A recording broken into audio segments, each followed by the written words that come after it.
Assalamualaikum warahmatullahi wabarakatuh. Bersama saya, Eko Adi Kuswantoro, calon guru penggerak Angkatan 11 Kabupaten Jember. Saya berdinas di SDN Jambiarum 2, Kecamatan Puger. Dalam koneksi antar materi modul 2.3, coaching untuk supervisi akademik. Bersama para pembimbing calon guru penggerak Angkatan 11 kelas 229A, Bapak Sahlan Rosidi, SPD MPD selaku fasilitator, dan Ibu Dian Eti Pangastiti SPD selaku pengajar praktik.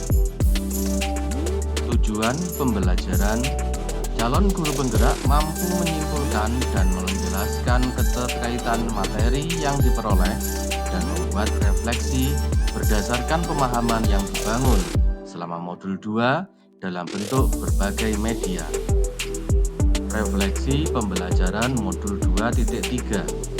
Coaching, sebuah proses kolaborasi yang berfokus pada solusi, berorientasi pada hasil dan sistematis, di mana seorang coach memfasilitasi peningkatan atas performa kerja, pengalaman hidup, pembelajaran diri, dan pertumbuhan pribadi dari seorang coachee.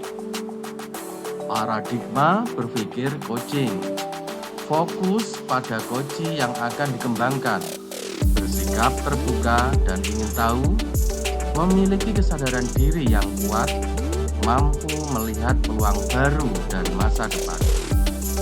Prinsip coaching antara lain kemitraan, memaksimalkan potensi, dan proses kreatif.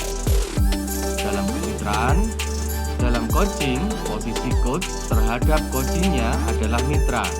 Itu berarti setara, tidak ada yang lebih tinggi maupun lebih rendah. Memaksimalkan potensi. Untuk memaksimalkan potensi dan memberdayakan rekan sejawat, percakapan perlu diakhiri dengan satu rencana tindak lanjut yang diputuskan oleh rekan yang dikembangkan. Pada proses kreatif ini dilakukan melalui percakapan, yakni dua arah. Memicu proses berpikir coachee, memetakan dan menggali situasi coachee untuk menemukan ide-ide yang baru. Coaching dalam konteks pendidikan. Menurut filosofi Ki Hajar Dewantara, proses coaching sebagai komunikasi pembelajaran antara guru dan murid. Murid diberikan ruang kebebasan untuk menemukan kekuatan dirinya dan peran pendidik sebagai pamong dalam memberi tuntunan dan memberdayakan potensi yang ada agar murid tidak kehilangan arah dan menemukan kekuatannya tanpa membahayakan dirinya. Sistem among, ing ngarsa sung tulodo, ing madya mangun karsa, tut wuri handayani, menjadi semangat yang menguatkan keterampilan komunikasi guru dan murid dengan menggunakan pendekatan coaching. Tutwuri Handayani menjadi kekuatan dalam pendekatan proses coaching dengan memberdayakan handayani semua kekuatan dirinya pada murid. Kompetensi inti coaching, kehadiran penuh, kemampuan untuk bisa hadir utuh bagi coachee sehingga badan, pikiran, hati selaras saat sedang melakukan percakapan coaching. Mendengarkan aktif. Seorang coach yang baik akan mendengarkan lebih banyak dan lebih sedikit berbicara. Fokus dan pusat komunikasi adalah pada diri coachee, yakni sebagai mitra berbicara. Mengajukan pertanyaan berbobot. Pertanyaan yang diajukan dapat menggugah orang untuk berpikir, menstimulasi pemikiran coachee, memunculkan hal-hal baru, mengungkapkan emosi. Percakapan coaching alur cerita. T. Tujuan. Coach perlu mengetahui apa tujuan yang hendak dicapai coachee dari sesi coaching ini. I. Identifikasi. Proses menggali semua hal yang terjadi pada diri coachee. R. Rencana aksi. Coach membantu coachee dalam memilah dan memilih hasil pemikiran selama sesi yang nantinya akan dijadikan aksi. Tanggung jawab. Komitmen coachee dalam membuat sebuah rencana aksi dan menjalankannya. Supervisi akademik dengan paradigma berpikir coaching.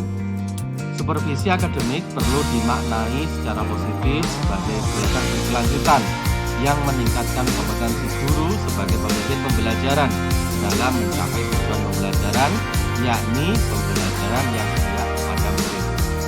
Beberapa prinsip supervisi akademik dengan paradigma berpikir coaching meliputi kemitraan, konstruktif, terencana, reflektif, objektif, berkesinambungan, dan komprehensif.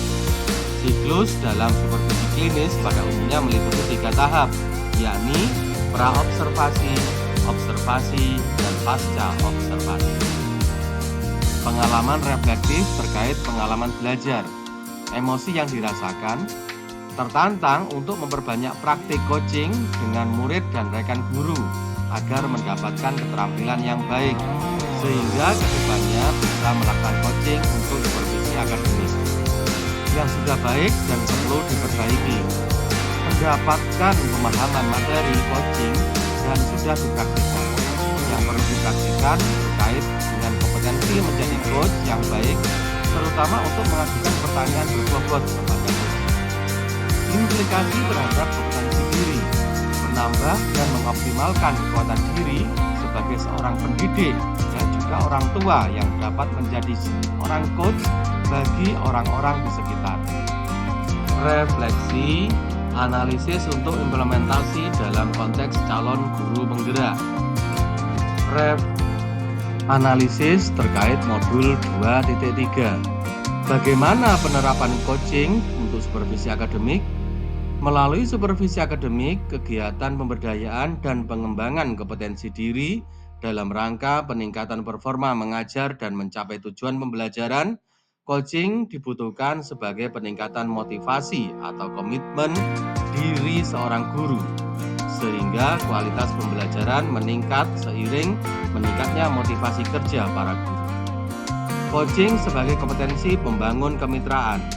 Kemitraan dalam menjalani proses coaching dapat terbangun dan membuka peluang akselerasi kesadaran dan mendorong tindakan aksi manakala dilandasi kepercayaan coachee kepada coach. Dalam prosesnya, kita tidak perlu memandang kesenjangan jabatan karena dalam proses supervisi akademik terjadi proses kolaboratif antara supervisor dan guru. Apa tantangan implementasi coaching di sekolah? Seringkali supervisi akademik dilihat sebagai sebuah proses yang bersifat satu arah, apalagi jika supervisi akademik ini hanya terjadi 1 tahun sekali menjelang akhir tahun pelajaran. Supervisi menjadi sebuah tagihan atau kewajiban para pemimpin sekolah dalam tanggung jawabnya mengevaluasi para tenaga pendidik. Bagaimana alternatif solusi untuk tantangan yang ada? Pada proses coaching, seorang coach lebih menekankan menjadi seorang pendengar aktif. Dengan sedikit mendominasi pembicaraan, seorang coach hanya melontarkan beberapa pertanyaan yang merangsang ide melalui jawaban dari seorang coachee. Dibutuhkan sebuah keterampilan berkomunikasi yang lebih untuk melakukan coaching, sebab dalam coaching lebih menekankan temuan komitmen untuk menyelesaikan masalah sehingga pada masa dapat lebih baik. Refleksi koneksi antar materi. Keterkaitan koneksi antar materi pada modul 1.1 tentang filosofi pemikiran belajar dewantara. Modul 1.2 nilai dan peran guru penggerak. Modul 1.3 visi guru penggerak. Modul 1.4 tentang budaya positif. Modul 2.1 tentang pembelajaran berdiferensiasi. Modul 2.2 tentang pembelajaran sosial emosional, dan modul 2.3 tentang coaching untuk supervisi akademik. Kesemua modul itu tersusun sebagai puzzle untuk membentuk profil pelajar Pancasila. Coaching untuk supervisi akademik. Pada pembelajaran berdiferensiasi, dalam pembelajaran berdiferensiasi diadakan pemetaan dengan 3 cara: minat siswa, kebutuhan belajar siswa, dan profil belajar siswa. Pemetaan ini digunakan seorang coach sebagai data dalam proses coaching, sehingga murid mampu mengoptimalkan potensi yang ada dalam dirinya untuk menemukan solusi terbaik.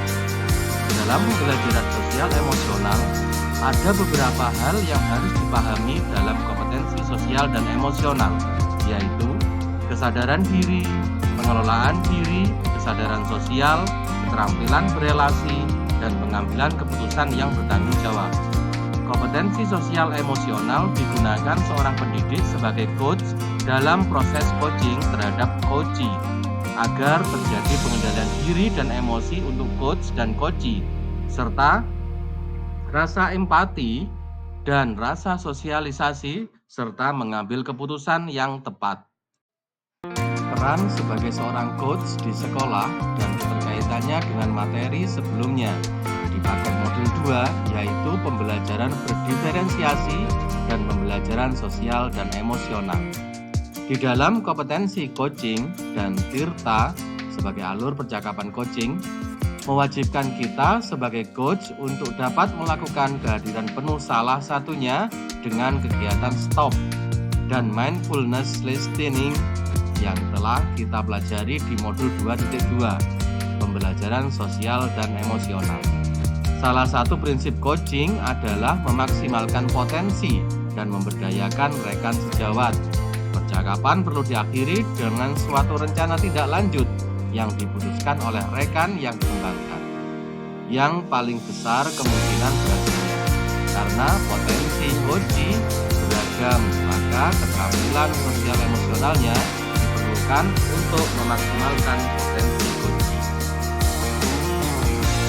Keterkaitan keterampilan coaching dengan pengembangan kompetensi sebagai pemimpin pembelajaran.